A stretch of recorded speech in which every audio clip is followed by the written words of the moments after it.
అందరికీ నమస్తే. నేను మీ Naveen. Welcome to Telugu scribe.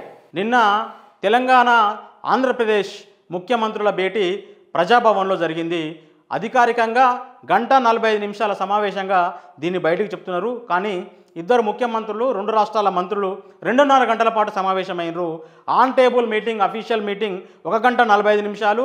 Dining table మీద వాళ్ళు ఒక 45 నిమిషాలు డిన్నర్ చేస్తూ మాట్లాడుకున్నారు. రాష్ట్ర విభజనకు సంబంధించిన అంశాల మీద మాట్లాడుకున్నాం. అంటే ఆఫీసర్లు, ఐఏఎస్ ఆఫీసర్లు పలు అంశాలు లేవనెత్తినప్పుడు వాటికి సంబంధించిన వివాదాల గురించి లేవనెత్తబోతే ఇద్దరు ముఖ్యమంత్రులు వాళ్ళని వారించిరని, అలాంటి చిన్న చిన్న అంశాలలో పట్టువిడుపులు ఉండాలని కూడా చెప్పిరని నిన్న అంటే వాళ్ళు బయటికి మీడియా ముఖంగా కాకుండా బయటికి లీకుల రూపంలో చెప్పినారు. కానీ మీడియా ముందుకు వచ్చి చెప్పింది ఏంటంటే, మన రాష్ట్రానికి సంబంధించిన డిప్యూటీ సీఎం, ఆ రాష్ట్రానికి చెందిన మంత్రి అనగాని సత్యప్రసాద్, బట్టి విక్రమార్క ఇద్దరు నిన్న మీడియాతో మాట్లాడినారు. మీడియాతో మాట్లాడి వాళ్ళు చేసింది ఏంటంటే, అన్ని విభజన అంశాల మీద చర్చించినాం. ఒక డ్రగ్స్ మీద ఇది రెండు రాష్ట్రాలు కలిసి పోరాటం చేయబోతున్నాయని చెప్పిండ్రు. డ్రగ్స్ మీద పోరాటం కోసమే అయితే రెండు రాష్ట్రాల ముఖ్యమంత్రులు 2.5 గంటల పాటు అసలు భేటీ కావాల్సిన అవసరం లేదు. ఈ భేటీ వెనుక రకరకాల ఎజెండాలు ఉన్నాయి. సరే, ఆన్ టేబుల్ మీటింగ్ అందరు మంత్రుల సమక్షంలో చేసిన ఏం చర్చించారు అనేది ముందు అందరూ మీడియా ముందు చెప్పి ఉంటే బాగుండేది. ఎందుకు వాటిని హైడ్ చేసినారు అనేది ఇప్పుడు అందరినీ తొలిచేస్తున్న ప్రశ్న. ఇంకొకటి ఏంటంటే, చంద్రబాబు తెలంగాణ వ్యతిరేకి. ఆ తెలంగాణ వ్యతిరేకతో సమావేశం అవుతున్నందుకు తెలంగాణ ప్రయోజనాలను దెబ్బతీస్తున్నాడని రేవంత్ రెడ్డి మీద ఒక ప్రచారం జరిగింది. ఆ ప్రచారం నుంచి ఆయన రక్షించుకోవడానికి కాళోజీ నాగొడవ పుస్తకాన్ని చంద్రబాబు నాయుడు గారికి అందజేసారు.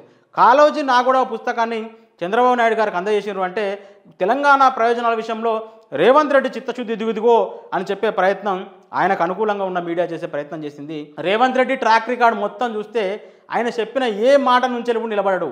ఆయన కేసీఆర్ ఉన్నప్పుడు, అధికారం ఉన్నప్పుడు ఆయన ఎక్స్పర్ట్లతోని కేసీఆర్ ఒక సలహాదారులను వేసుకున్న అడ్వైజర్ను. కానీ ఈయన మొత్తం రాజకీయ పదవులు ఇచ్చిండు. ఈయన 9 మందికి ప్రభుత్వ అడ్వైజర్గా నియమించుకుంటే అందులో 7 రాజకీయ నాయకులు, 2 మాత్రమే రిటైర్డ్ ఐఏఎస్లు, సబ్జెక్ట్ ఎక్స్పర్ట్లు. వాళ్ళు కూడా వాళ్ళ జీవితాంతం ఆంధ్రప్రదేశ్కు సేవ చేసిన వాళ్ళు, ఆంధ్రప్రదేశ్ క్యాడర్లో పనిచేసిన వాళ్ళు. వాళ్ళు తెలంగాణ ప్రయోజనాలకు వ్యతిరేకంగా పనిచేసిన 2 ఐఏఎస్లను తీసుకొచ్చి మన నెత్తి మీద అడ్వైజర్గా రుద్దిండు.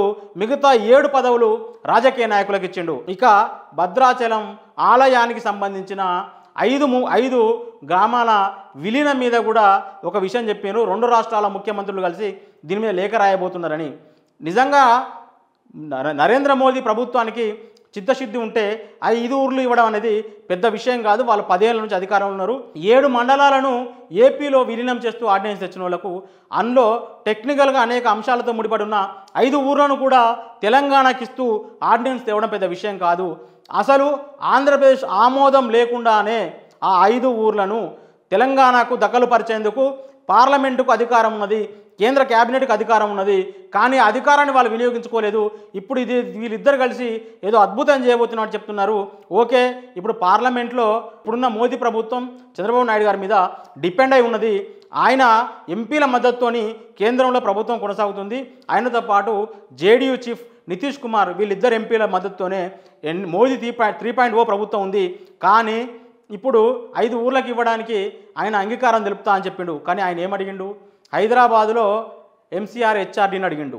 ఎంసీఆర్ హెచ్ఆర్డీని అంటే 1000 కోట్ల విలువైన ఆస్తులను మాకు ఇయ్యండ్రి, మీకు 5 ఊర్లు ఇస్తామని చెప్పారు. ఆ 5 ఊర్లు ఎవరై? 5 ఊర్లు భద్రాద్రి రామయ్యయి. భద్రాద్రి రామయ్యకు సంబంధించిన ఆలయానికి సంబంధించిన భూములు 5 ఊర్లలో ఉన్నాయి. భద్రాద్రి రామాయణానికి సంబంధించిన పలు పనులు చేపట్టడానికి అనేక ఇబ్బందులు ఉన్నాయి. కాబట్టి ఎటపాక, పురుషోత్తమపట్నం, గుండాల, పిచ్చుకలపాడు, కన్నాయిగూడెం ఈ 5 ఊర్లను ఇవ్వాలని గత ప్రభుత్వం ఎప్పటినుంచో డిమాండ్ చేస్తూ వచ్చింది. నిజంగా మోదీ ప్రభుత్వానికి చిత్తశుద్ధి ఉంటే ఆ 5 ఊర్లు ఎప్పుడో తెలంగాణకు వచ్చేవి. ఎందుకంటే ఒక రాష్ట్ర భూభాగాన్ని, రాష్ట్ర సరిహద్దులను మార్చే అధికారం పార్లమెంటుకే ఉంది. ఆ విషయాన్ని వీళ్ళు మసిబూసి మారేడుకాయ చేసే ప్రయత్నం చేస్తున్నారు. ఒక డ్రగ్స్ అంశము, ఇంకో అంశం మీదనే వీళ్ళు భేటీ కాలేదు. వీళ్ళ భేటీ వెనుక వేరే ఏదో ఎజెండా ఉంది. ఆ ఎజెండా ఏందో బయటికి ఇయ్యాలి, కాకపోతే రేపు వస్తుంది. చూద్దాం రానున్న రోజుల్లో ఏం జరగబోతుందో. Thank you.